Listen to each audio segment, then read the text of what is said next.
السلام عليكم ورحمة الله وبركاته. إن الحمد لله نحمده ونستعينه ونستغفره ونؤمن به ونتوكل عليه ونعوذ بالله من شرور أنفسنا ومن سيئات أعمالنا. من يهده الله فلا مضل له ومن يضلل فلا هادي له. وأشهد أن لا إله إلا الله وحده لا شريك له وأشهد أن محمدا عبده ورسوله.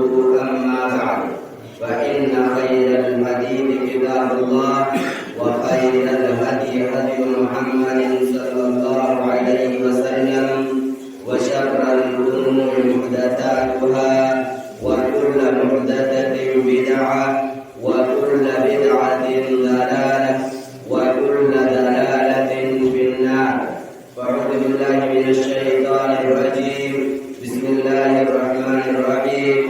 يا أيها الذين آمنوا اتقوا الله حق تقاته ولا تموتن إلا وأنتم مسلمون. يا أيها الناس اتقوا ربكم الذي خلقكم من نفس واحدة وخلق منها زوجها وبث منهما رجالا كثيرا ونساء واتقوا الله الذي تساءلون به والأرحام إن الله كان عليكم رقيبا. يا أيها الذين آمنوا اتقوا الله وقولوا قولا سديدا يصلح لكم أعمالكم ويغفر لكم ذنوبكم ومن يطع الله ورسوله فقد فاز فوزا عظيما. قال الله عز وجل في كتابه العزيز: كنتم خير أمة أخرجت للناس تأمرون بالمعروف وتنهون عن المنكر وتؤمنون بالله. سورہ آل عمران آیت نمبر 110. حاضرین جمعہ، ملت کے نوجوان ساتھیوں، عزیزوں، بھائیوں اور دوستوں، آج کے اس خطبہ جمعہ کے اندر میں جس موضوع پر آپ حضرات کے سامنے کچھ دیر گفتگو کرنا چاہتا ہوں، وہ موضوع ہے امر بالمعروف والنہی عن المنکر. اس موضوع کے اندر جتنے الفاظ آئے ہیں سب عربی زبان کے الفاظ ہیں. اس وجہ سے سب سے پہلے موضوع کے اندر موجود الفاظ کی وضاحت، اس کے معنی کی وضاحت کر دی جائے تاکہ آگے کی گفتگو سمجھنے میں ہر کسی کے لیے آسانی ہو. امر کا مطلب ہوتا ہے حکم دینا، کسی چیز کا آرڈر کرنا. معروف کا مطلب ہوتا ہے اچھی بات، خیر کی بات، بھلائی کی بات، انسانیت کے لیے فائدے مند ہونے والی چیزیں. والنہی کا مطلب ہوتا ہے، نہی کا مطلب ہوتا ہے منع کرنا، روکنا. عن المنکر، منکر کا مطلب ہوتا ہے غلط، غیر صحیح، جو شریعت میں جائز نہیں ہے. پورے موضوع کا مطلب ہوگا نیکی کا حکم دینا، بھلائی کا حکم دینا، خیر کی باتوں کا حکم دینا اور غلط باتوں سے روکنا، ناجائز چیزوں سے روکنا، منع کرنا.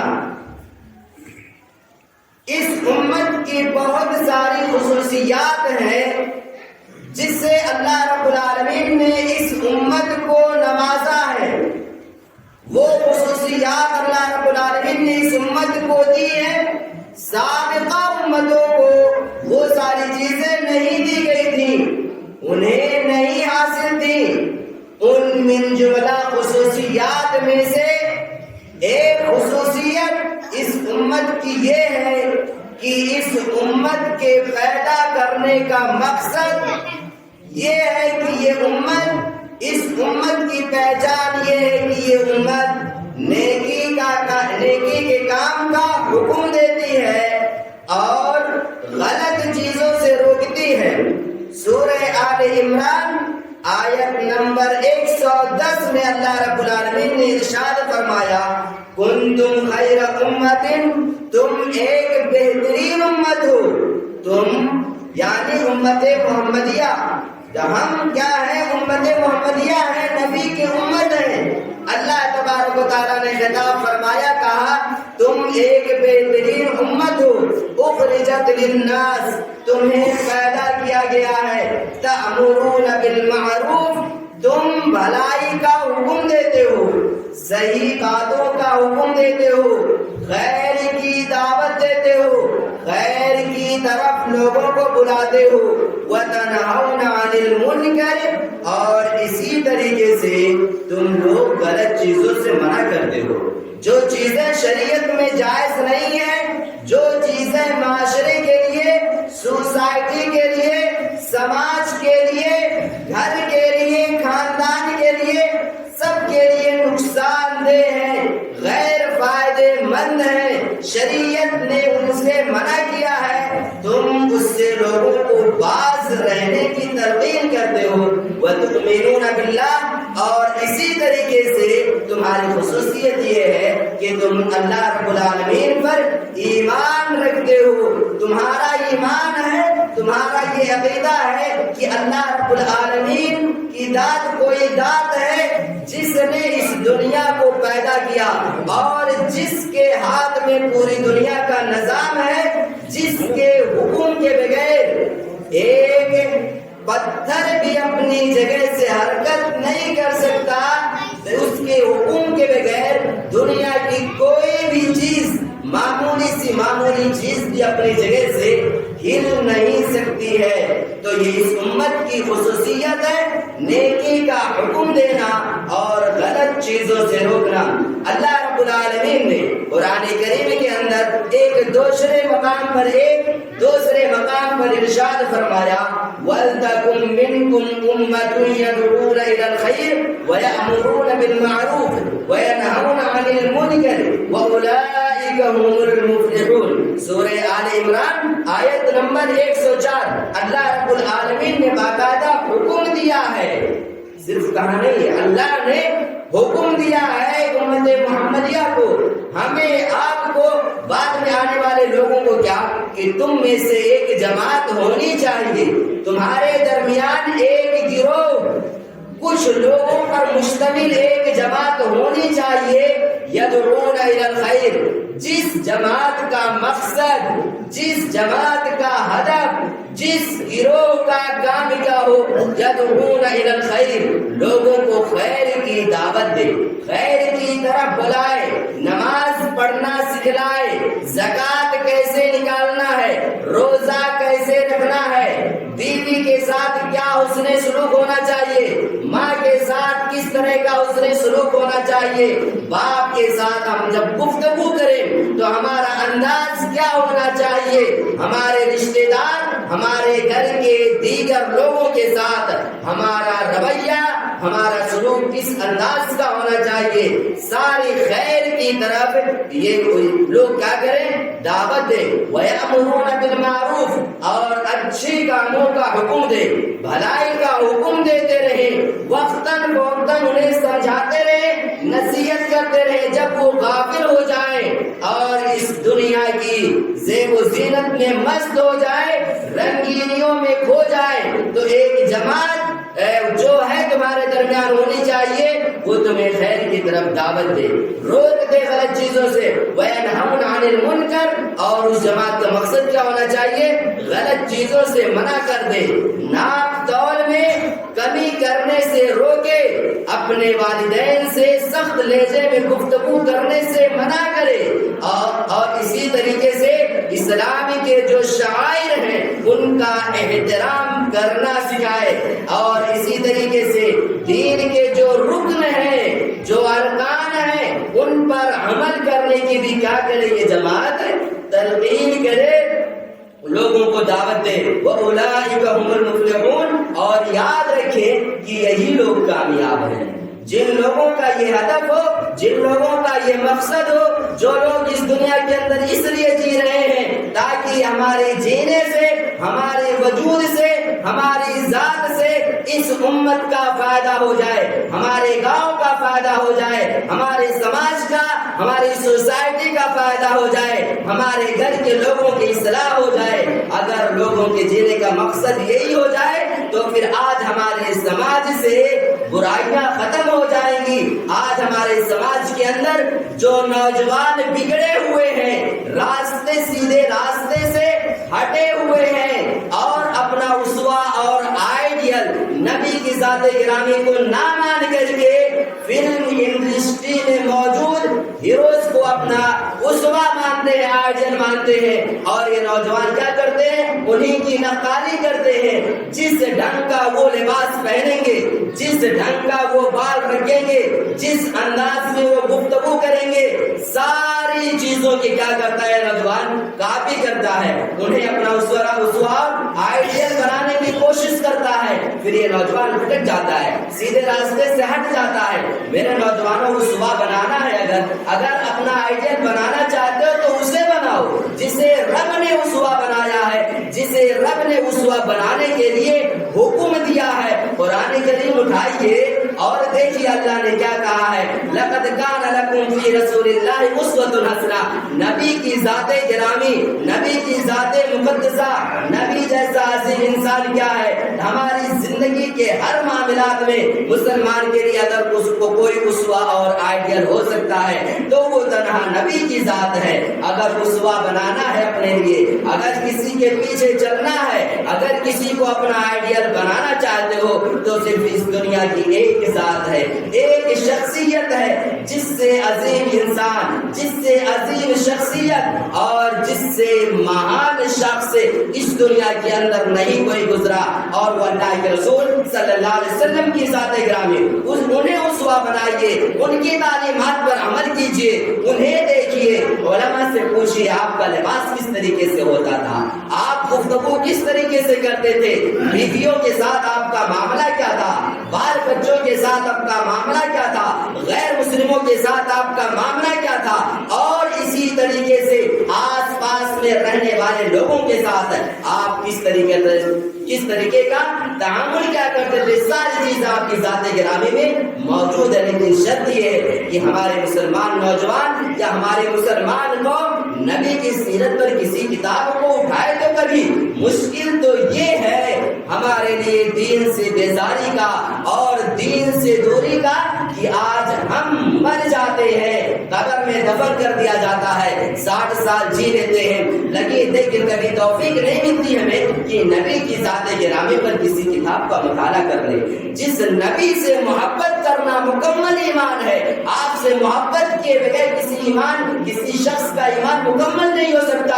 اس نبی کی زندگی کے بارے میں ہم کچھ جانتے ہی نہیں اور اسی حالت میں ہمارا انتقال ہو جاتا ہے۔ نوجوانوں سے خصوصی درخواست ہے کہ کم از کم ایک کتاب نبی کی زندگی پر ضرور مطالعہ کر لیجئے تاکہ آپ ہم کو جان تو جائیں نبی کون تھے، نبی کی خوبیاں کیا تھی، اور اسی طریقے سے نبی کا اپنے علاوہ دوسرے لوگوں کے ساتھ تعلق کس نوعیت کا ہوتا تھا، ساری چیزیں ہمارے سامنے آ جائیں۔ میرے بھائی اور دوستو، یہ امر بالمعروف والنہی عن المنکر بڑا عظیم فریضہ ہے۔ اس فریضے کی ادائیگی کے لیے صحابہ کرام نے بھی جد و جہد کی ہے، کوششیں کی ہے، بعد کے ادوار میں آنے والے تابعین، تبع تابعین اور محدثین کرام نے بھی اس پر عمل کیا ہے اور کر کے دکھلایا بھی ہے۔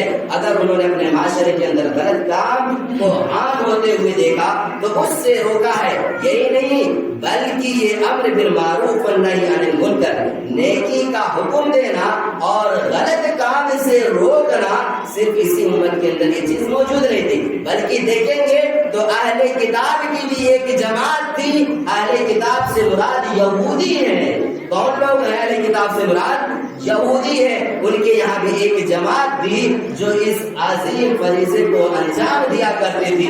اللہ نے اس جماعت کا بھی ذکر قرآن کریم کے اندر کر دیا۔ اللہ رب العالمین ارشاد فرماتا ہے من اہل الکتاب امۃ قائمۃ یتلون آیات اللہ آناء اللیل وهم یسجدون یؤمنون باللہ والیوم الآخر ویأمرون بالمعروف وینہون عن المنکر ویسارعون فی الخیرات واولئک من الصالحین۔ سورہ آل عمران آیت نمبر 113 اور 114 میں نے آپ کے سامنے پیش کی ہے۔ اللہ نے کہا اہل کتاب کی ایک جماعت ہے جس کا کام کیا ہے؟ وہ اللہ کی آیتوں کی تلاوت کیا کرتی ہے۔ آنا اللیل، رات کے وقت میں وہ جماعت کیا کرتی ہے؟ اللہ کی کتاب کی تلاوت کرتی ہے۔ وہ یسجدون، کس حالت میں؟ وہ سجدے کے حالت میں، یعنی رات میں اٹھ کر یہودیوں کی ایک جماعت ہے جو کیا کرتی ہے؟ قرآن کریم کی تلاوت کرتی ہے اور سجدے میں ہوتی ہے۔ یؤمنون باللہ، اور وہ جماعت کون سی ہے؟ جو اللہ پر ایمان رکھتی ہے، آخرت کے دن پر ایمان رکھتی ہے۔ اور اسی طریقے سے وَيَأْمُرُونَ بِالْمَعْرُوفِ وَيَنْهَوْنَ عَنِ الْمُنکَرِ، اور وہ جماعت، اس جماعت کی خوبی یہ ہے کہ وہ جماعت خیر کے کام کا حکم دیتی ہے لوگوں کو اور غلط چیزوں سے روکتی ہے۔ وَيُسَارِعُونَ فِي الْخَيْرَاتِ، اور نیکی کے کام میں وہ جماعت آگے نکلنے کی کوشش کرتی ہے۔ ایسا نہیں ہے کہ صرف 5 وقت کا نماز ادا کر لیا بس کافی ہے، نہیں، جو چیزیں ان پر واجب ہے انہیں تو وہ انجام ہی دیتے ہیں، ساتھ میں وہ ایک دوسرے سے نیکی کے کام میں آگے نکلنے کی بھی کوشش کرتے ہیں۔ وَأُولَٰئِکَ مِنَ الصَّالِحِینَ، اور یہی لوگ کون ہیں؟ جو صالح ہیں، نیک ہیں، جن کا شمار اللہ رب العالمین کے یہاں نیک لوگوں میں ہوتا ہے۔ اسی طریقے سے اللہ رب العالمین نے ایک اور مقام پر ارشاد فرمایا التائبون العابدون الحامدون السائحون الراکعون الساجدون الآمرون بالمعروف والناهون عن المنکر والحافظون لحدود اللہ وبشر المؤمنین۔ سورہ توبہ آیت نمبر 112۔ اللہ رب العالمین نے اہل ایمان کی کچھ صفات کا ذکر کیا ہے، کچھ اوصاف کا ذکر کیا ہے کہ اہل ایمان جو مومنین ہوتے ہیں ان کی کیفیت کیا ہوتی ہے، ان کے شب و روز کس طریقے سے گزرتے ہیں، ان کے دن اور رات کس طریقے سے گزرتے ہیں۔ وہ توبہ کرنے والے ہوتے ہیں، عبادت کرنے والے ہوتے ہیں اور اللہ رب العالمین کی حمد کرنے والے ہوتے ہیں، رکوع کرنے والے ہوتے ہیں، سجدے کرنے والے ہوتے ہیں اور نیکی کا حکم دیتے ہیں اور غلط چیزوں سے وہ لوگ روکتے ہیں۔ تو نیکی کا حکم دینا، غلط چیزوں سے روکنا، یہ مومنین کی صفات میں سے ہے، مومنین کی پہچان میں سے ہے۔ اس وجہ سے ہر مسلمان کو چاہیے کہ وہ اپنے دائرے میں رہ کر کے اپنے سماج کی اصلاح کرے، اپنے گھر کی اصلاح کرے، اپنے خاندان کی اصلاح کرے، اس کی یہ ذمہ داری ہے۔ ورنہ پھر اگر اصلاح نہیں کرے گا پھر ایسی شکل میں وہ پورا خاندان، پورا سماج جب خراب ہو جائے گا، فساد پیدا ہو جائیں گے اور اسی طریقے سے بے حیائی اور برائی عام ہو جائے گی تو اللہ کا عذاب صرف ایک شخص پر نہیں آتا ہے، سارے لوگوں پر آتا ہے۔ ابھی میں آپ کے سامنے آگے مثال ذکر کرتا ہوں تو یہ اہل ایمان کی صفات ہے۔ والحافظون لحدود اللہ، اللہ نے جو حدود متعین کیے ہیں، جو حد بندیاں کی ہیں، ان کی بھی یہ کیا کرتے ہیں؟ ان کی بھی یہ حفاظت کرتے ہیں۔ شریعت نے کہا ہے بیٹی کا میراث باپ کے جائیداد میں حصہ ہے۔ مومنین ہیں، اہل ایمان ہے، کیا کرتے ہیں؟ بیٹی کے جو حق ہے، جو حقوق ہے، شریعت نے انہیں جن کے لیے جو حصہ متعین کیا ہے، لڑکے کے مقابلے میں بیٹی کا ایک حصہ اسے وہ دیتے ہیں۔ ایسا نہیں ہے کہ میراث ہڑپ کر جاتے ہیں، میراث کھا جاتے ہیں۔ میرے بھائیوں، بہت بڑا المیہ ہے اور حد درجہ افسوس کی بات ہے، انسان پوری زندگی عبادت کرتا ہے، نماز پڑھتا ہے، روزہ رکھتا ہے، یہاں تک کہ وہ بیت اللہ بھی پہنچ جاتا ہے، خانہ کعبہ کا طواف بھی کر لیتا ہے، نبی اور اسی طریقے سے خانہ کعبہ کی زیارت بھی اسے نصیب ہو جاتی ہے اور حج جیسا عظیم فریضہ وہ انجام دے لیتا ہے۔ لیکن جب بیٹی کے میراث کی بات آتی ہے، اس کے حصے کی بات آتی ہے تو کوئی بھی دینے کے لیے تیار نہیں ہوتا ہے۔ ایسا لگتا ہے ہمیں کہ ہم کسی غیر کو دے رہے ہیں، اپنی بیٹی کو نہیں دے رہے ہیں؟ آخر وہی بیٹی ہے، وہی بیٹی وہی بیٹا،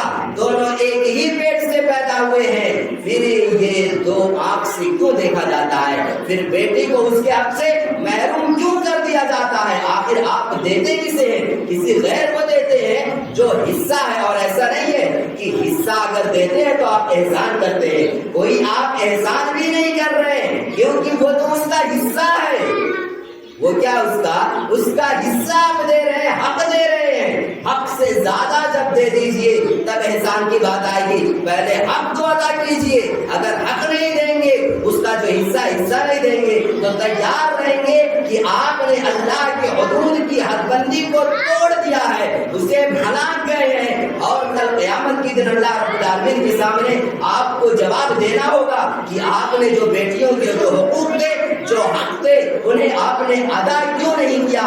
اس وجہ سے اگر اہل ایمان میں ہم اپنے آپ کو شامل کرنا چاہتے ہیں، ان کی اوصاف سے اپنے آپ کو متصل کرنا چاہتے ہیں، تو ان اوصاف کو جو آیتوں کے اندر ذکر کی گئی ہے انہیں اپنائیے، اللہ کے حدود کی حفاظت کیجیے، ہر شخص کا جو حق ہے اسے ادا کیجیے، اور ساتھ میں کیا دے دیجیے؟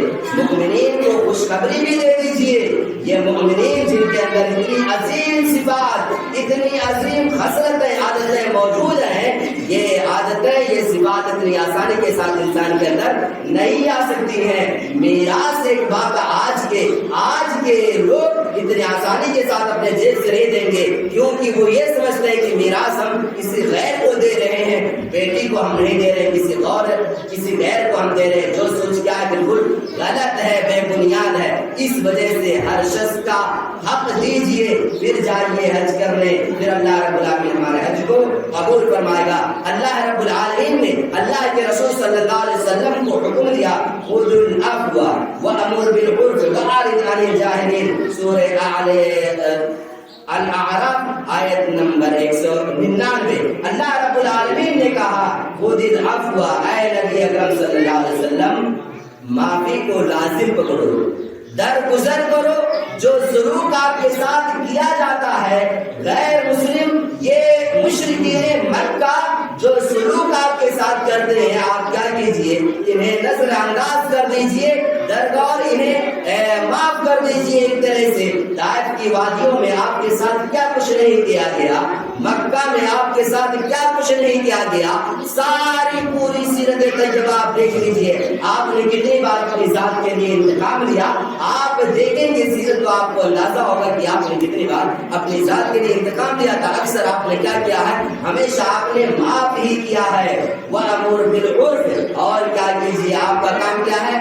بھلائی کا حکم دیجیے، خیر کے کاموں کا حکم دیجیے۔ وَأَعْرِضْ عَنِ الْجَاهِلِينَ، اور یہ جو جاہل ہے، سرکش ہے، جو آپ کی باتیں سننے کے لیے تیار نہیں ہے، ابھی آپ سمجھا دیں مسجد سے نکل، اس کے بعد پھر کیا ہوگا؟ جب آپ کی محفل سے یہ لوگ الگ ہو جائیں گے تو آپ کی باتوں پر عمل کرنے کے لیے تیار نہیں ہوں گے۔ اس وجہ سے کیا کیجیے؟ ان سے اعراض کیجیے، انہیں صرف خیر اور نیکی کی باتوں کو ان تک پہنچا دیجیے۔ تو میرے بھائی اور دوستوں، کہنے کا مقصد یہ ہے کہ اپنے سماج اور معاشرے کے اندر خاموشی کے ساتھ مت بیٹھیے، بلکہ اگر آپ نیک کام کر رہے ہیں، بھلائی کا کام کر رہے ہیں، تو ساتھ میں کیا کیجیے؟ جو لوگ نماز نہیں پڑھتے، جو لوگ زکات نہیں دیتے، انہیں کیا کیجیے؟ انہیں سمجھائیے، زکات دینے کی تلقین کیجیے۔ اور اگر آپ یہ سمجھتے ہیں کہ ہم صرف نیکی کا کام کر کے محفوظ رہ جائیں گے، تو یہ بھی بہت غلط بات ہے، بے بنیاد بات ہے۔ کیوں میرے بھائیوں؟ اس وجہ سے غلط بات ہے کیونکہ اللہ کے رسول صلی اللہ علیہ وسلم نے ایک مثال ذکر کیا ہے۔ سمندر میں کچھ لوگ کشتی پر بیٹھ کر کے سفر کر رہے ہیں، کشتی پر بیٹھ کر کے سفر کر رہے ہیں، کچھ لوگ اوپر بیٹھے ہوئے ہیں، کچھ لوگ نیچے بیٹھے ہوئے ہیں۔ اب نیچے والوں کو پانی لانے کے لیے کہاں جانا پڑتا ہے؟ اوپر جانا پڑتا ہے۔ جب انہیں پانی کی ضرورت ہوتی ہے تو وہ اوپر جاتے ہیں۔ اب انہوں نے سوچا، کیا سوچے کہ بار بار کون اوپر جائے، پانی اوپر لانے کے لیے جاؤ، دقت ہوتی، اس سے بہتر کیا کیجیے؟ کشتی ہی میں نیچے تھوڑا سا روک لیجیے، اوپر جانے کی ضرورت نہیں پڑے گی، یہیں سے پانی لے لیا کریں گے۔ اور ہے یہ لوگ کیا کر رہے ہیں کشتی میں؟ نیچے ہول کر رہے ہیں، فٹ کر رہے ہیں۔ ان لوگوں نے کہا چھوڑو جانے دے، وہ لوگ اپنا انتظام کر رہے ہیں، ہم لوگ اپنا انتظام کر رہے ہیں۔ نتیجہ کیا نکلے گا بتائیں؟ کشتی میں اگر اوپر والے منع نہیں کریں گے نیچے والوں کو ہول کرنے سے، روکیں گے نہیں، تو انجام کیا ہوگا؟ نیچے والے تو ڈوبیں گے ہی، اور نیچے والے نہیں، پوری کشتی ڈوب جائے گی۔ ڈوبے گی کہ نہیں؟ پوری کشتی ڈوب جائے گی۔ ایسے ہی کیا مثال ہے؟ اگر ہم اپنے سماج سے، معاشرے سے برائیوں کی اصلاح نہیں کریں گے، غلط چیزوں کو ختم نہیں کریں گے، تو اللہ کا عذاب جب آئے گا تو صرف غلط کام کرنے والوں پر نہیں آئے گا، بلکہ اللہ کا عذاب جب آئے گا تو پورے گاؤں، پوری بستی پر آئے گا۔ اس وجہ سے اپنی فکر کرنے کے ساتھ ساتھ میں اپنے سماج کی بھی فکر کرنا چاہیے، اپنے گھر والوں کو بھی اپنے گھر والوں کی بھی فکر کرنی چاہیے۔ یاد رکھیں یہ امر بالمعروف والنہی عن المنکر، علامہ ابن تیمیہ رحمۃ اللہ علیہ، امام رازی رحمۃ اللہ علیہ اور دیگر کئی علماء نے کہا کہ دین کا ایک حصہ ہے، دین کا ایک کیا ہے؟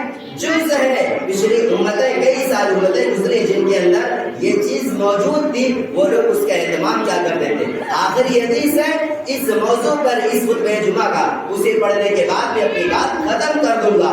اللہ کے رسول صلی اللہ علیہ وسلم نے فرمایا من رأى منكم منكرا فليغيره بيده فإن لم يستطع فبلسانه فإن لم يستطع فبقلبه وذلك أضعف الإيمان۔ اللہ کے رسول صلی اللہ علیہ وسلم نے فرمایا جب تم میں سے کوئی شخص غلط کام دیکھے اپنے معاشرے کے اندر، گھر کے اندر، تو کیا کرے؟ فَلْيُغَيِّرْهُ بِيَدِهِ، اپنے ہاتھ سے اس غلط کام کو روکنے کی کوشش کرے۔ فَإِن لَمْ يَسْتَطِعْ، اگر ہاتھ سے روکنے کی طاقت نہیں ہے، فَبِلِسَانِهِ، تو زبان سے روکے، اور اگر زبان سے بھی روکنے کی طاقت نہیں ہے تو اندر ہی اندر دل میں کیا جانے؟ غلط جانے، غلط سمجھے دل میں۔ وَذَلِكَ أَضْعَفُ الْإِيمَانِ، اور یہ ایمان کا سب سے کمتر درجہ ہے، سب سے کمزور درجہ ہے۔ حدیث کیا ہے، کیسے سمجھیں گے؟ ایسے میں آپ کو سمجھاتا ہوں، دیکھیں۔ اللہ کے رسول نے نیکی کے کام کرنے کے حکم دیے، غلط چیزوں سے روکے، لیکن اس کے 3 اسٹیپ بتائے ہیں، مراحل کتنے بتائے ہیں؟ 3 بتائے ہیں۔ سب سے پہلا کیا ہے؟ اپنے ہاتھ سے روکیے۔ اب ایسا تو ہے نہیں کہ ہر شخص پر ہم کیا کریں گے؟ ہاتھ اٹھا دیں گے۔ ہر شخص پر ہاتھ نہیں اٹھا سکتے۔ بیٹا ہے، ابا نماز نہیں پڑھ رہے، اللہ کے رسول نے کہا پر ہاتھ سے روکیے۔ اب بیٹا کیا کرے؟ ایک جھاپڑ لگا دے گا ابو کو؟ شریعت نے اجازت دی ہے؟ نہیں اجازت دی ہے۔ اب پتا چلا یہاں پر ہاتھ کا استعمال نہیں کرے گا، کس چیز کا استعمال کرے گا؟ زبان کا استعمال کرے گا۔ ابو کو سمجھائے گا زبان سے، پیار کے ساتھ، شفقت کے ساتھ، نرمی کے ساتھ بیٹا ابو کو سمجھائے گا۔ ابو پر ہاتھ نہیں اٹھائے گا کہ ابو نماز پڑھ لیجیے، زکات دیجیے، اتنے دھان کی پیداوار ہوئی ہے، گیہوں کیا اتنا پیدا ہوتا ہے سال، اس میں اتنا اصول واجب ہو جاتا ہے، آپ نکالیے۔ اچھا، باپ ہے، بیٹا نماز نہیں پڑھ رہا ہے، فَلْيُغَيِّرْهُ بِيَدِهِ فَبِلِسَانِهِ، کیا کرے گا؟ اپنے ہاتھ سے۔ اب باپ کیا کرے گا بیٹے کو؟ بچوں تھوڑا سا خاموش ہو جاؤ، جو والدین ہیں کم از کم انہیں روک کر کے رکھیں، چھوڑ کر کے ایسے نہ رکھیں۔ ایک شخص چیختا ہے، چلاتا ہے، سمجھاتا ہے، اور یہ بچے یہاں اور سامنے کھیل رہے ہیں، یہ کیا طریقہ ہے؟ جو والدین ہیں ان کے کہ نہیں ہے؟ سمجھائے کم از کم کہ کوئی شخص کہاں سے آتا ہے سمجھانے کے لیے، کچھ آپ کو حدیث رسول سنانے کے لیے، اور یہ بچے چیخ رہے ہیں یہاں پر۔ اللہ کے رسول صلی اللہ علیہ وسلم نے فرمایا اگر باپ ہے بیٹے کو روکنا چاہتا ہے تو کیا کرے گا؟ اپنی زبان کا تو استعمال کرے گا، لیکن ساتھ میں فَلْيُغَيِّرْ بِيَدِهِ، باپ ہے، بیٹا نماز نہیں پڑھتا، جھاپڑ لگا سکتا ہے کہ نہیں لگا سکتا؟ تو دیکھیں گے کہ آپ جس چیز کو منع کر رہے ہیں، تینوں چیزوں میں سے کون سی چیز ہے؟ فَبِلِسَانِهِ وَفَبِقَلْبِهِ، اپنے دل سے بھی غلط سمجھیں گے۔ دل سے کیسے غلط سمجھیں گے؟ ملک کا حاکم ہے، بادشاہ ہے، پورا ملک اس کے قبضے میں ہے۔ اب آپ کیا کریں گے؟ ہاتھ سے تو بادشاہ کو روک نہیں سکتے، زبان سے بھی اس بادشاہ کو آپ روک نہیں سکتے، حاکم کو منع نہیں کر سکتے۔ فَبِقَلْبِهِ، دل کے اندر غلط سمجھیں گے کہ وہ بادشاہ، وہ شخص جو کام کر رہا ہے غلط کام کر رہا ہے، تو خیر کے کاموں کا حکم دے، غلط چیزوں سے روکیں، لیکن ساتھ میں دیکھ لیں ان تینوں اسٹیپ میں سے کس اسٹیپ کو ہم اپنا سکتے ہیں، کس پر عمل کیا جا سکتا ہے۔ اللہ رب العالمین سے دعا ہے الہ العالمین تو ہمیں نیکی کے کام کرنے کی توفیق دے، امر بالمعروف والنہی عن المنکر جیسے عظیم فریضے کو انجام دینے کی توفیق دے، اور اسی طریقے سے الہ العالمین ہم میں سے جن بھائیوں کا انتقال ہو چکا ہے تو ان کے قبر کو نور سے بھر دے، اور کل قیامت کے دن ہم تمام انسانوں کو پیارے رسول صلی اللہ علیہ وسلم کی رفاقت نصیب فرما، آمین۔ الہ العالمین ہم میں سے جو بھائی بیمار ہیں تو انہیں صحت یابی عطا فرما، ہم میں سے جن بھائیوں کے ساتھ کوئی دقت پرابلم ہے تو ان کی پرابلم کو آسان کر دے، ان کا کوئی نہ کوئی حل نکال دے اللہ رب العالمین۔ تو ہمیں پیارے رسول صلی اللہ علیہ وسلم کی اطاعت کرنے کی توفیق دے، آپ کی تعلیمات پر عمل کرنے کی توفیق دے، آمین۔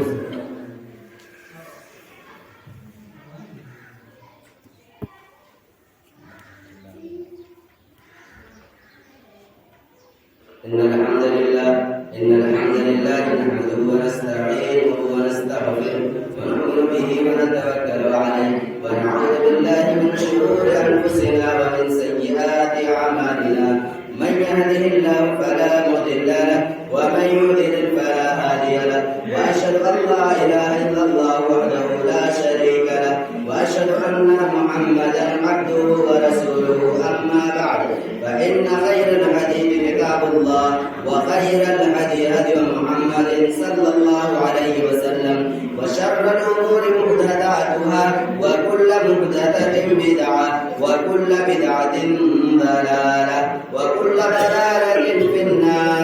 اللهم صل على محمد وعلى آل محمد كما صليت على إبراهيم وعلى آل إبراهيم إنك حميد مجيد، اللهم بارك على محمد وعلى آل محمد كما باركت على إبراهيم وعلى آل إبراهيم إنك حميد مجيد۔ عباد الله رحمكم الله، إن الله يأمر بالعدل والإحسان وإيتاء ذي القربى وينهى عن الفحشاء والمنكر والبغي يعظكم لعلكم تذكرون، ولذكر الله تعالى أعلى وأجل